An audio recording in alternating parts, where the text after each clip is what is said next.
समस्त को स्वागत करुछु आपण प्रिय यूट्यूब चैनल एमएम क्लास 8 की। तो पिला माने आज आम तुम अष्टम श्रेणी भूगोल बही निके जिमा। भूगोल बहीर 2 नंबर अध्याय भूसंबल, मृत्तिका संबल, जल संबल, प्राकृतिक उद्भिद और वन्यप्राणी, खनिज और शक्ति संबल जेन रही तार प्रश्न उत्तर आलोचना करमा। तो पिला माने रेडी हो जाओ। जेन मैंने आम चैनल के सब्सक्राइब नहीं करवार ताहले सब्सक्राइब कर नियो। तो जिमा 1 नंबर के पहला कही देखो भूमि को एक गुरुत्वपूर्ण संबल बोली कहीं कहुए। तो उत्तर लिखा मनुष्य तार जीवन जीविका भू संबल को विभिन्न भाव में व्यवहार करें। क्या व्यवहार करसी बसति स्थापन, कृषि कार्य, पशुपालन, तापर विभिन्न पथ निर्माण, रास्ता घाट निर्माण, वनीकरण, खनिज उत्तोलन, कारखाना और वाणिज्य केन्द्र निर्माण ये सबुरे व्यवहार करुचे है। आगे लिखमा भूमि बिना जीवजगत तिष्ठा संभव नुहे, तेणु भूमि को गुरुत्वपूर्ण संबल कहुए। ठीक अच्छे पिलाने। तापर देख मृत्तिकार एक पार्श्वच्छेद अंकन कर मृत्तिकार विभिन्न स्तर गुड़िकर नाम लेख। तो यह हिसाब से गोटे चित्र काटमा आदि प्राथमिक शिला, चूर्णीभूत शिला द्रव्य, उपमृत्तिका स्तर आ मृत्तिका स्तर के हिसाब से दर्शामा। ठीक अच्छे। नेक्स्ट देखा पिलाने ट्रिपल आई पृथ्वी रे थिबा जलर मोट परिमाण सर्वदा समान रही है, यह किपरि संभव हुए चित्र सह बुझाओ। तो इन ई चित्रटा आम काटमा पिला देख जेन कि महासागर तापरे नदी जलाशय विभिन्न जलाशय रही मृत्तिकार उपरे जेन जलटा रोचे जहाँ आम पकाऊँ से सब बाष्पीभवन जो कि मेघ हिसाब से वायुमंडल में जमा होचे आउटा फिर घनीभवन होकर वर्षा आकार में पड़ुचे नदी आमर जल उपरे किंबा स्थल भाग उपरे पड़ुचे और सेटा फिर बही करी प्रवाहित होकर महासागर में मिसुचे।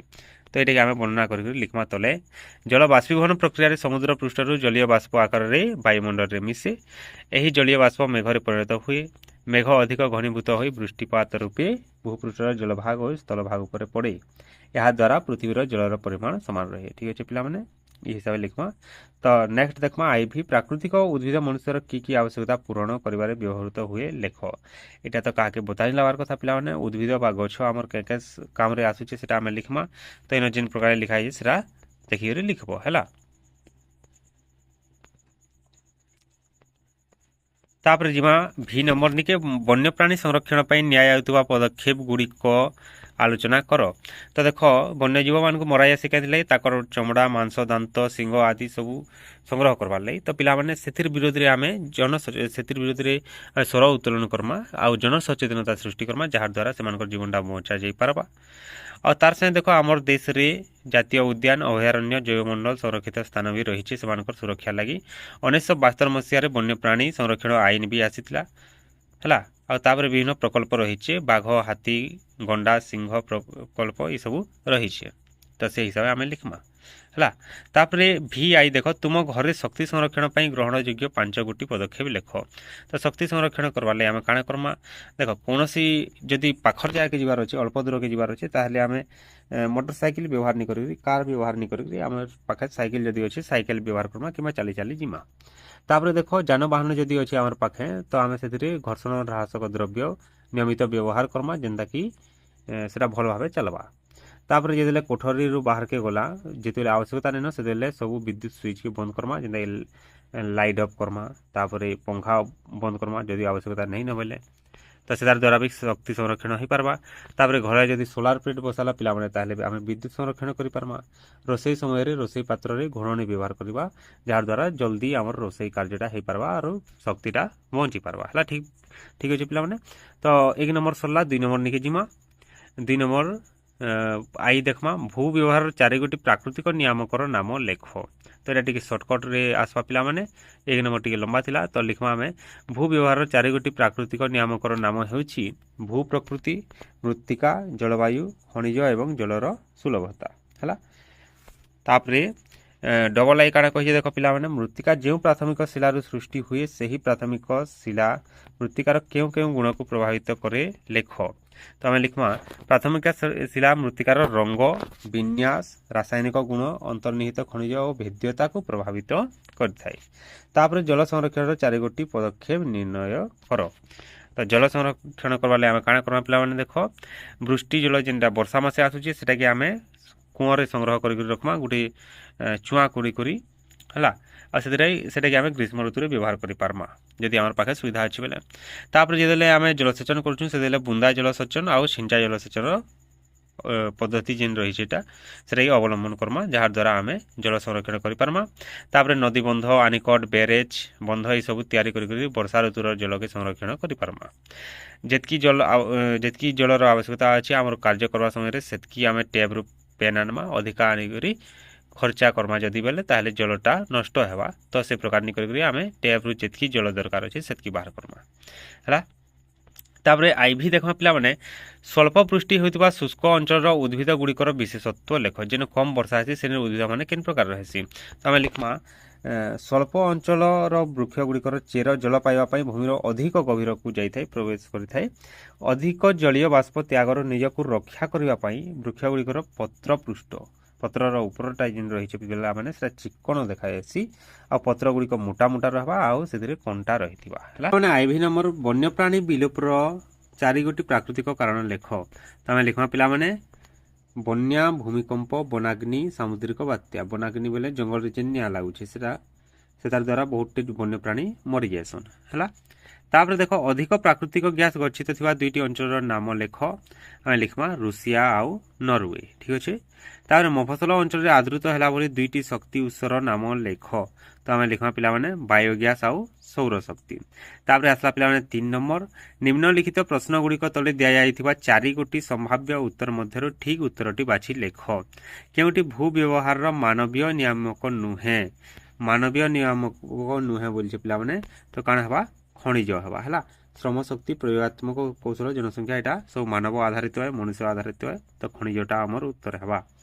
तो देख डबल आई मृत्तिका स्तर बहलता क्यों नियामक द्वारा प्रभावित होता है केते बहल है से कहार ऊपर निर्भर करबा पिला माने समय ऊपर निर्भर करबा समय के देखी देख गठन समयर अवधि है इटा है आमर उत्तरटा।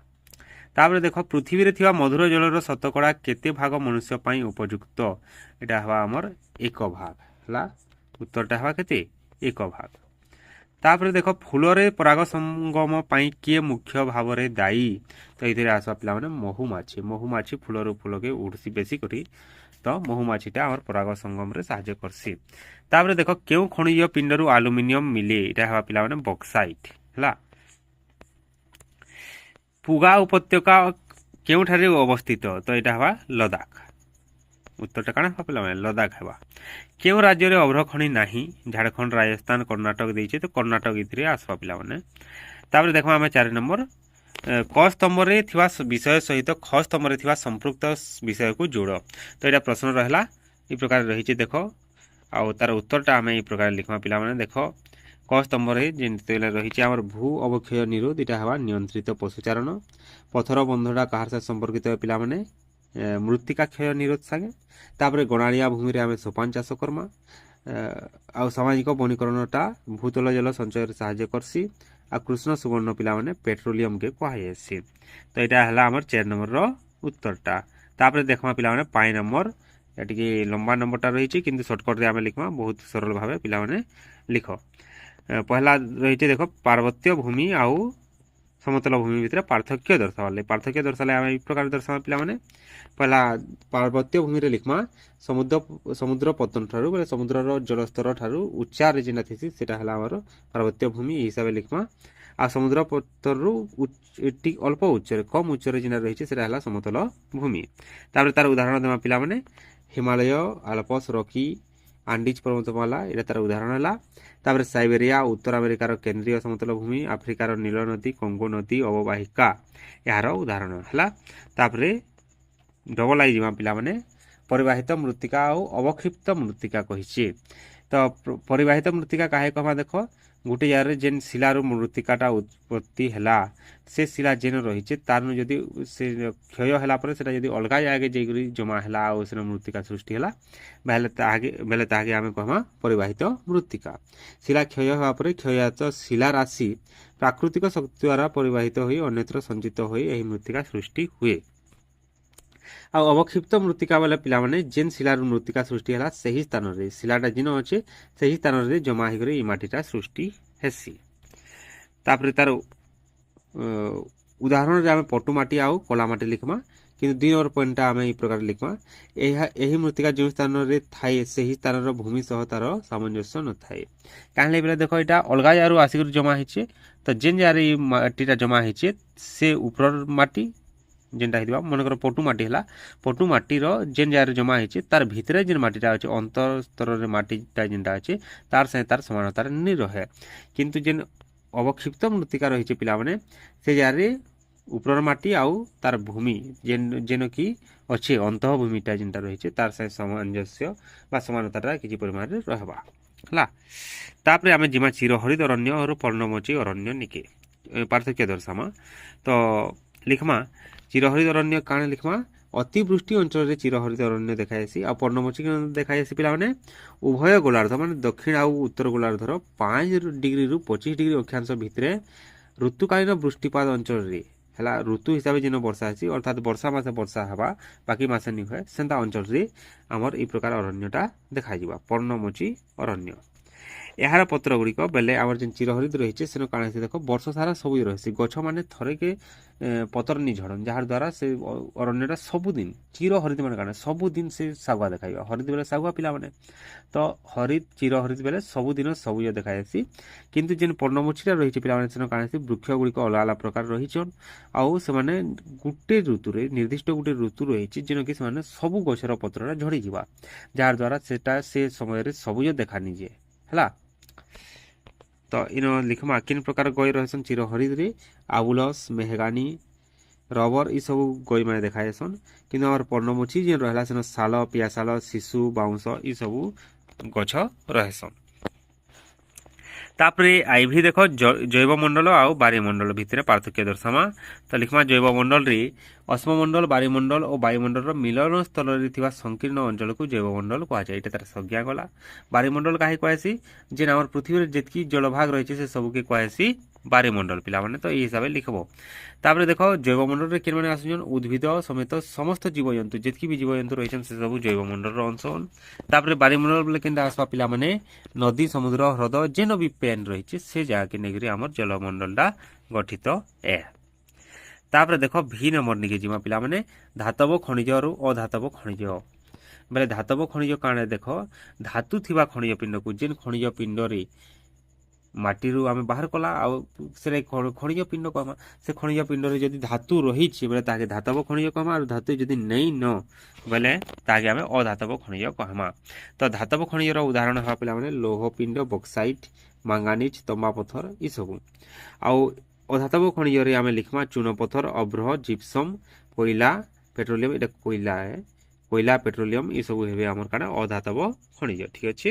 ତାରପରେ ଭିଆଇ ଦେଖ ପିଲାମାନେ ଖଣିଜ ଆଉ ଖଣିଜ ପିଣ୍ଡ ଖଣିଜ କାହାକେ କୁହାଯାଏସି ପିଲାମାନେ ଖଣିଜ ହେଉଛି ମନୁଷ୍ୟର ବିନା ସାହାଯ୍ୟରେ ଅର୍ଥାତ୍ ପ୍ରାକୃତିକ ଅବସ୍ଥାରେ ହେବା ପ୍ରାକୃତିକ ଅବସ୍ଥାରେ ସୃଷ୍ଟ ଏକ ନିର୍ଦ୍ଦିଷ୍ଟ ରାସାୟନିକ ମିଶ୍ରଣ ଯୁକ୍ତ ବସ୍ତୁ ଏଇଟା କହବା ଆମେ ଖଣିଜ। ଆଉ ଖଣିଜ ପିଣ୍ଡ ବୋଲେ କାଣା লিখମା ପିଲାମାନେ ଶିଳାରେ ଖଣିଜ ମିଶି ରହିଥିଲେ କୌଣସି ପଥର ଯଦି ରହିଛି ଶିଳାଖଣ୍ଡ ରହିଛି ଆଉ ସେଥିରେ ବିଭିନ୍ନ ଖଣିଜ ଯଦି ମିଶିକରି ରହିଛି ତାହାକେ ଆମେ ଖଣିଜ ପିଣ୍ଡ ବୋଲିକରି କହମା। ତ ଏଇଟା ହେଲା ପାର୍ଥକ୍ୟ ପିଲାମାନେ ଏଥିରେ ଆଉ ବେଶୀ ନେଇ লিখୁ। ତାର ଭି ଡବଲ ଆଇନିକେ ପଲାମା ସିଧା ପାରମ୍ପରିକ ଶକ୍ତି ଆଉ ଅଣପାରମ୍ପରିକ ଶକ୍ତି। ପାରମ୍ପରିକ ଶକ୍ତି ପିଲାମାନେ କାहे କୁହାଯାଏସି ପାରମ୍ପରିକ ଶକ୍ତିଟା ଯେନ୍ଟା ବହୁ ପୂର୍ବରୁ ଆମର ଶକ୍ତି ଉତ୍ସ ରୂପେ ବ୍ୟବହାର ହେଇ ଆସୁଛେ ଆଉ ଅଣପାରମ୍ପରିକ ଶକ୍ତି ବୋଲେ ଯେନ୍ଟା ବର୍ତ୍ତମାନ ସମୟରେ ବ୍ୟବହାର ହେଉଛି ପିଲାମାନେ ତାହାକେ ଆମେ ଅଣପାରମ୍ପରିକ ଶକ୍ତି କହମା। ଯେଟାକି ଦେଖ ପାରମ୍ପରିକ ଶକ୍ତିରେ ଆମର କୋଇଲା ଖଣିଜ ତୈଳ ପ୍ରାକୃତିକ ଗ୍ୟାସ୍ ଏଟା ଉଦାହରଣ ହିସାବରେ ଯିବେ। ଆଉ ଅଣପାରମ୍ପରିକ ଶକ୍ତି ବୋଲେ ସୌରଶକ୍ତି ପବନ ଶକ୍ତି ଜୁଆର ଶକ୍ତି ଆଣବିକ ଶକ୍ତି ଏସବୁ ଆସିବେ ପିଲାମାନେ। ଆଉ ପାରମ୍ପରିକ ଶକ୍ତି ଉତ୍ସ ଯେନ୍ଟା ରହିଛନ୍ ସେଟା ପରିବେଶକେ ଟିକେ ପ୍ରଦୂଷଣ କରିନେସନ୍ ଯେଟାକି କୋଇଲା ପେଟ୍ରୋଲିୟମ ଏଟା ଯେତେବେଳେ ଆମେ ଜାଲୁଛୁ କିମ୍ବା ଇନ୍ଧନ ହିସାବରେ ବ୍ୟବହାର କରୁଛୁ ସେଥିରେ ବାୟୁମଣ୍ଡଳ ପ୍ରଦୂଷିତ ହେଉଛି। କିନ୍ତୁ ଅଣପାରମ୍ପରିକ ଶକ୍ତି ଯେ ରହିଛି ପିଲାମାନେ ସେଥିରେ ଆମର ବାୟୁମଣ୍ଡଳଟା କିମ୍ବା କୌଣସି ପ୍ରକାର ପ୍ରଦୂଷଣ ନି ହୁଏ ହେଲା। ତାପରେ ଆମେ ଯିମା ଭି ଟ୍ରିପଲ ଆଇ ପ୍ରାକୃତିକ ଗ୍ୟାସ୍ ଆଉ ବାୟୋଗ୍ୟାସ୍ ରହିଛି। ତ ଆମେ ପ୍ରାକୃତିକ ଗ୍ୟାସ୍ରେ লিখମା ପିଲାମାନେ ପ୍ରାକୃତିକ ଗ୍ୟାସ୍ ପେଟ୍ରୋଲିୟମ ସହ ମିଶି ଭୂଗର୍ଭରେ ସ୍ତରୀୟ ଶିଳାରେ ସଞ୍ଚିତ ହୋଇ ରହିଥାଏ ହେଲା। ଆଉ ବାୟୋଗ୍ୟାସ୍ଟା କାଣା ଜୈବିକ ବର୍ଜ୍ୟବସ୍ତୁ ଯଥା ଗୋବର ମୃତ ଉଦ୍ଭିଦ ପ୍ରାଣୀମାନଙ୍କର ଅଂଶ ଏଇମାନଙ୍କୁ ବ୍ୟାକ୍ଟେରିଆ ଦ୍ୱାରା ପଚେଇ କରି ସେଥିରୁ ମିଥେନ୍ ଆଉ ଅଙ୍ଗାରକାମ୍ଳ ଗ୍ୟାସ୍ ଉତ୍ପନ୍ନ କରାଯାଏସି ଯେନ୍ଟାକି ବାୟୋଗ୍ୟାସ୍ ବୋଲିକରି କୁହାଯାଏସି। ତ ପ୍ରାକୃତିକ ଗ୍ୟାସ୍ ଯେନ୍ ରହିଲା ସେଟା ପିଲାମାନେ ପାରମ୍ପରିକ ଶକ୍ତି ଉତ୍ସ ଏ ଯେନ୍ଟାକି ବହୁତ ପୂର୍ବରୁ ବ୍ୟବହାର ହେଇ ଆସୁଛେ। ଆଉ ଯେନ୍ ବାୟୋଗ୍ୟାସ୍ଟା ବର୍ତ୍ତମାନ ସମୟରେ ଆମର ଆସିଛେ ଯେନ୍ଟାକି ଅଣପାରମ୍ପରିକ ଶକ୍ତି ଉତ୍ସ ହିସାବରେ ରହିଛି। ତ ଏଇଟା ଗଲା ପିଲାମାନେ 5 ନମ୍ବର। ଯଦି କୌଣସି ଜାଗାରେ ଅସୁବିଧା ହେଲା ତାହେଲେ କମେଣ୍ଟ କରିକି ଜଣାବ। ତାହେଲେ ତାପରେ ଆମେ ଯିମା 6 ନମ୍ବର ନିକେ ଭାରତର ରେଖାଙ୍କିତ ମାନଚିତ୍ରରେ ଦର୍ଶାଅ। ଏସବୁ ଜାଗା ଦେଇଛେ ପିଲାମାନେ, ଏସବୁ ଜାଗାକେ ଆମକୁ ମାନଚିତ୍ରରେ ଦେଖାବାର ଅଛି ଭାରତର ମାନଚିତ୍ରରେ। ତ ଏଇ ହିସାବରେ ଗୋଟେ ମାନଚିତ୍ର ଆମକୁ ଅଙ୍କନ କରବାକେ ପଡ଼ବା ଆଉ ସେନ ଏସବୁ ଜିନିଷକେ ଆମକୁ ଦେଖାବାରକେ ପଡ଼ବା ପିଲାମାନେ। ଠିକ୍ ଅଛି, ନେକ୍ସଟ ଦେଖବା ଆମେ। ଦେଖ ଏଇଟା ଜାଗାଟା କେନ୍ଟା କେନ ରହିଛି ସବୁ ଦେଖା ହେଇଛି ଏଥିରେ, ସେଇ ହିସାବରେ କାଟବ। ତାର 7 ନମ୍ବରକେ ଯିମା ପିଲାମାନେ। ଦେଖ କହିଛି କାରଣ ଦର୍ଶାଅ। ତ ପହଲା ଦେଇଛି ଦେଖ ନଦୀ ଉପତ୍ୟକା ସମତଳ ଭୂମି ଗୁଡ଼ିକ ଉର୍ବର। ନଦୀ ପାଖେ ଯେନ୍ ସମତଳ ଭୂମି ରହିଛି ସେଟା ଉର୍ବର ରହିଛି। ତ ତାର କାରଣ କାଣା লিখবা ଆମେ?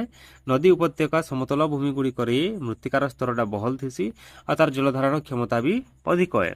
ଆଉ ତାର ସାଙ୍ଗେ କାଣା ଅଛି ଦେଖ ନଦୀ ଜଳରେ ଯେନ୍ ଜୈବିକ ଅଂଶଟା ଉହୁଲି କରି ଆସୁଛି ଭାସି ଆସୁଛି ସେଟା ସେ ମାଟିରେ ମିଶି ଦିସି, ସେଥିର୍ଲାଗି ସେଟା ଉର୍ବର ହେଲା। ତାପରେ ଡବଲ ଆଇ ରହିଛି ପିଲାମାନେ ଦେଖ ପରିବାହିତ ମୃତ୍ତିକାର ଅନ୍ତଃଭୂମି ସହିତ ସାମଞ୍ଜସ୍ୟ ନଥାଏ। ତାର କାରଣ କାଣା ଦେଖ ଆମେ লিখবা ପରିବାହିତ ମୃତ୍ତିକା ଯେଉଁ ଶିଳାରୁ ସୃଷ୍ଟି ହୁଏ ସେଠାରେ ସଞ୍ଚିତ ହୋଇନଥାଏ। ବିଭିନ୍ନ ପ୍ରାକୃତିକ ଶକ୍ତି ଯଥା ବାୟୁ ଜଳସ୍ରୋତ ହିମବାହ ଦ୍ୱାରା ପରିବାହିତ ହୋଇ ଅନ୍ୟତ୍ର ମାନେ ଅଲଗା ଜାଗାକେ ଆସିକରି ସଞ୍ଚିତ ହୁଏ। ତ ସେଥିର୍ଲାଗି କାଣା ହେସି ତାର ସାଙ୍ଗେ ସାମଞ୍ଜସ୍ୟ ନି ରହେ ପରିବାହିତ ମୃତ୍ତିକାର ତାର ଅନ୍ତର୍ଭୂମି ସାଙ୍ଗେ। ଯେନ୍ ଜାଗାରେ ଜମା ହେଇଛି ପରିବାହିତ ମୃତ୍ତିକାଟା ତାର ତଲର ଯେନ୍ ମ୍ୟାଟଟା ରହିଲା ସେ ତାର ଭିତରେ ସମାନତା ନି ରହେ ଦୁଇ ଲୁକର ଭିତରେ ହେଲା। ତାପରେ ଆଗକେ ଯିମା ପିଲାମାନେ ଟ୍ରିପଲ ଆଇ ମନୁଷ୍ୟ ବ୍ୟବହାର ଯୋଗ୍ୟ ଜଳ ପୃଥିବୀର ଏକ ମୂଲ୍ୟବାନ ସମ୍ବଳ। ତ ବହୁଟି ତ ଜଳ ରହିଛି ଦେଖ 71 ଭାଗ ଜଳ ରହିଛି, କିନ୍ତୁ ସେଥିର ଭିତରୁ ଅଧିକାଂଶ ହେଉଛି ମହାସାଗରର ଲୁଣି ଜଳ ଯେନ୍ଟାକି ବ୍ୟବହାର ଉପଯୋଗୀ ନେଇସି। ଆଉ ଆଗକେ লিখবা ଦେଖ ପୃଥିବୀର ମିଳୁଥିବା ମଧୁର ଜଳର ଶତକଡ଼ା 1 ଭାଗ ମନୁଷ୍ୟର ବ୍ୟବହାର ଉପଯୋଗୀ ଏବଂ ଏହା ଭୂଗର୍ଭସ୍ଥ ଜଳ ରୂପେ ସେଟା କେମିତି ରହିଛି ଭୂଗର୍ଭରେ ରହିଛି, ମାଟି ତଳେ ରହିଛି, ଭୂପୃଷ୍ଠ ଜଳ ରୂପେ ନଦୀ ହ୍ରଦ ମାନଙ୍କରେ ରହିଛି। ତ ଅଧିକାଂଶ ଆମେ ମ୍ୟାଟ ଭିତରୁ ହିଁ ବାହାର କରୁଛୁ ବୋରିଂ ମାଧ୍ୟମରେ। ଆଉ ବାକି ଯେନ୍ ନଦୀ ହ୍ରଦରେ ରହିଛି ଏଟାକି ଆମେ ଚାଷ କାର୍ଯ୍ୟରେ କିମ୍ବା ଅଲଗା କୌଣସି କଳକାରଖାନାରେ ଆମେ ବ୍ୟବହାର କରୁଛୁ। ଆଉ ବାକି ଯେନ୍ଟା ରହିଲା ଜଳୀୟ ବାଷ୍ପ ଆକାରରେ ବାୟୁମଣ୍ଡଳରେ ରହିଯାଉଛି। ତ ଏଇସବୁ ଦୃଷ୍ଟିରୁ ଯଦି ଆମେ ଦେଖମା ବେଲେ ମଧୁର ଜଳ ଯେନ୍ଟାକି ବ୍ୟବହାର ଉପଯୋଗୀ ଜଳ ସେଟା ଗୋଟେ ମୂଲ୍ୟବାନ ସମ୍ବଳ ହିଁ ହେଲା। ତାପରେ ଆମେ ଆଇଭି ନିକେ ଯିମା ପିଲାମାନେ ଅଳ୍ପ ବୃଷ୍ଟି ହେଉଥିବା ଶୁଷ୍କ ଅଞ୍ଚଳରେ ଉଦ୍ଭିଦ ଗୁଡ଼ିକର ପତ୍ର ଗୁଡ଼ିକ କଣ୍ଟାଯୁକ୍ତ। ତ ଏଇଟା লিখମା ଅଳ୍ପ ବୃଷ୍ଟି ହେଉଥିବା ଶୁଷ୍କ ଅଞ୍ଚଳରେ ବୃକ୍ଷ ଗୁଡ଼ିକ ଅଧିକ ଜଳୀୟ ବାଷ୍ପ ତ୍ୟାଗରୁ ନିଜକୁ ରକ୍ଷା କରିବା ପାଇଁ ସେଗୁଡ଼ିକର ପତ୍ର ପୃଷ୍ଠ ଚିକ୍କଣ ମୋଟା ଓ କଣ୍ଟାଯୁକ୍ତ ହୋଇଥାଏ। ତ ଦେଖ କେଥିର୍ଲାଗି ସେମାନେ ସେ ପ୍ରକାର ତାଙ୍କର ଉପଯୋଜନଟା ରହୁଛି ପତ୍ରଟା ସେ ପ୍ରକାର ରହୁଛି ଜଳ ସେନ କମ୍ ଅଛି ତାଙ୍କର ଶରୀରରେ। ତ ଜଳ ଯଦି ବେଶୀ ତାଙ୍କର ଶରୀରରୁ ଉତ୍ସେଦନରେ ନିଷ୍କାସିତ ହେଇଗଲା ବେଲେ ସେମାନଙ୍କର ଜୀବନ ଉପରେ ବିପଦ ଆସବା, ସେ ବୃକ୍ଷଲତା ବଞ୍ଚି ନି ପାରନ୍। ସେଥିର୍ଲାଗି ତାଙ୍କର ପତ୍ରଟା କଣ୍ଟାଯୁକ୍ତ ରହିସି ଯାହାଦ୍ୱାରା କମ୍ ଜଳ ସେନ ନଷ୍ଟ ହେସି ତାଙ୍କର ଶରୀରରୁ ହେଲା। ତାପରେ ରହିଛି ପିଲାମାନେ ଦେଖ ମୁଦ୍ରା ପ୍ରଚଳନରେ ତମ୍ବା ପରିବର୍ତ୍ତେ ବ୍ରୋଞ୍ଜ ଧାତୁ ବ୍ୟବହାର କରାଯାଏ। ତ ତମ୍ବାକେ ଯଦି ଆମେ ବେଶୀ ବ୍ୟବହାର କର୍ମା ତାହେଲେ ସେତାର ଭଣ୍ଡାରଟା ସରିଯିବା, ତମ୍ବା ସରିଯିବା ପୃଥିବୀରୁ। ତ ସେଥିଲାଗି ତମ୍ବାକେ ସଂରକ୍ଷଣ କରବାର୍ ଲାଗି ଆମେ ବ୍ରୋଞ୍ଜର ବ୍ୟବହାରଟା କରୁଛୁ। ତ ଏଇ ହିସାବରେ লিখমା ଯେନ୍ ହିସାବରେ ଦେଖାଯାଇଛି। କୋଇଲାକୁ ପୋତା ସୂର୍ଯ୍ୟାଲୋକ ବୋଲି କୁହାଯାଏ। ଏଇତାର କାରଣ କାରଣ ପିଲାମାନେ ଦେଖ କୋଇଲାଟା ଗୋଟେ ଅମୂଲ୍ୟ ଶକ୍ତି ଉତ୍ସ, ବହୁତ କାମ ସେଥିରେ ହଉଛି। ତ ଏଇ ଯେନ୍ କୋଇଲାଟା ରହିଲା ବା କୋଇଲା ଯାହା କହୁଛୁ ସେ କୋଇଲାଟା କେନ୍ ହିସାବରେ ରହିଛି ପୃଥିବୀରେ ପୋତି ହେଇକି ରହିଛି, ମାଟି ଭିତଲେ ରହିଛି, କୌଣସି ଜାଗାରେ ଉପରେ ଉପରେ ନାଇଁ ନ। ତ ସେଟା ସେଥିର୍ଲାଗି ପୋତି ହେଇକି ରହିଛି ବୋଲି ପୋତା କୁହାଯାଏସି। ଆଉ ସେଟା ସୂର୍ଯ୍ୟାଲୋକ ଭଳିଆ ଗୋଟେ ମୂଲ୍ୟବାନ ଜିନିଷ, ସେଥିର୍ଲାଗି ତାହାକେ ପୋତା ସୂର୍ଯ୍ୟାଲୋକ ବୋଲିକରି କୁହାଯାଏସି ହେଲା।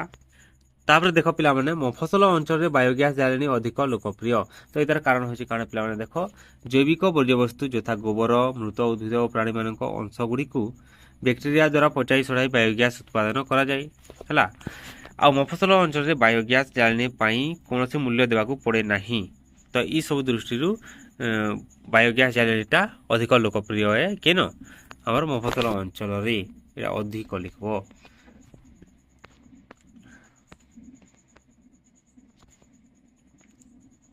ତାପରେ ରହିଛି ପିଲାମାନେ ଦେଖ ତାପରେ ରହିଛି ପିଲାମାନେ VII ମଫସଲ ଅଞ୍ଚଳରେ ବାୟୋଗ୍ୟାସ୍ ଜାଳେଣୀ ଅଧିକ ଲୋକପ୍ରିୟ। ତ ଉତ୍ତର ଲିଖବା ଆମେ ପିଲାମାନେ ଜୈବିକ ବର୍ଜ୍ୟବସ୍ତୁ ଯଥା ଗୋବର ମୃତ ଉଦ୍ଭିଦ ଓ ପ୍ରାଣୀମାନଙ୍କ ଅଂଶବିଶେଷ ଗୁଡ଼ିକୁ ବ୍ୟାକ୍ଟେରିଆ ଦ୍ୱାରା ପଚାଇ ସଢ଼ାଇ ବାୟୋଗ୍ୟାସ୍ ଉତ୍ପାଦନ କରାଯାଏ ହେଲା। କେନୁ ଆସୁଛି ଗୋବର ମୃତ ଉଦ୍ଭିଦ ଏଥିରୁ ଆସୁଛି। ତ ମଫସଲ ଅଞ୍ଚଳରେ ସେଟା ସହଜ ଭାବେ ମିଳିଯିବା। ତାର ସାଙ୍ଗେ ସାଙ୍ଗେ ଦେଖ ମଫସଲ ଅଞ୍ଚଳରେ ଏହି ବାୟୋଗ୍ୟାସ୍ ଜାଳେଣୀ ପାଇଁ ଅଧିକ ଖର୍ଚ୍ଚ ହୁଏ ନାହିଁ ବା କୌଣସି ମୂଲ୍ୟ ଦେବାକୁ ପଡ଼େ ନାହିଁ। ତେଣୁ ଏହି ଜାଳେଣୀ ସେଠାରେ ଅଧିକ ଲୋକପ୍ରିୟ ହେଲା।